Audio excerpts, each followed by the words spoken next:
આ એક ગેરસમજ એટલે કે મિસકન્સેપ્શન છે કે સ્ત્રીઓને સમજવી ખૂબ જ મુશ્કેલ છે. હું એટલો બધો સમજદાર તો નથી કે હું સ્ત્રીઓને સંપૂર્ણ રીતે સમજું છું એવું કહી શકું, પણ મારી આસપાસની સ્ત્રીઓ પાસેથી હું જે શીખ્યો છું એના પરથી હું તમને જણાવીશ કે પ્રેમમાં રહેલી સ્ત્રી શું ઈચ્છે છે. તો પ્રેમમાં રહેલી સ્ત્રીને તમારું પરફેક્શન નથી જોઈતું, એને ફક્ત જરૂરત સમયે તમારું હાજર રહેવું જોઈએ છે. એને મોંઘી ગિફ્ટ્સ નથી જોઈતી, એને ફક્ત તમારું ધ્યાન જોઈએ છે કે જ્યારે કંઈક વાત કરતી હોય.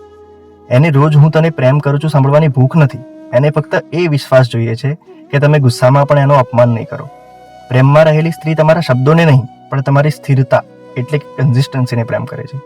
એને કોઈ હીરો નથી જોઈતો કે જે બહુ શક્તિશાળી હોય, પણ એવો માણસ જોઈએ છે કે જે પોતાની નબળાઈ પણ એની સામે નથી છુપાવતો. એને એવો ખભો જોઈએ છે જ્યાં એ રડી શકે, અને એવો હાથ કે જે એને સમજાવે કે તું એકલી નથી. એને કાબુ નથી જોઈતો, એને સુરક્ષા જોઈએ છે. એને બંધન નથી જોઈતું પણ વિશ્વાસ જોઈએ છે. એને આખો દિવસના કોલ નથી જોઈતા, પણ જોઈએ છે કે દિવસના અંતમાં તમે એને પૂછી લો કે કેવો રહ્યો દિવસ, અને તમે સામેથી કહો તમારી સાથે શું થયું આખો દિવસ. પ્રેમમાં રહેલી સ્ત્રી તમારી દુનિયા નથી બનવા માંગતી, પણ ફક્ત પોતાની દુનિયામાં આદરપૂર્વક જગ્યા માગે છે. અને હા, જો એને લાગે કે એ પ્રેમમાં એકલી જ પ્રયત્ન કરી રહી છે તો એ ધીમે ધીમે ચૂપચાપ દૂર થવા લાગે છે, કારણ કે સ્ત્રી પ્રેમ માટે લડે છે, અવગણના માટે નહીં.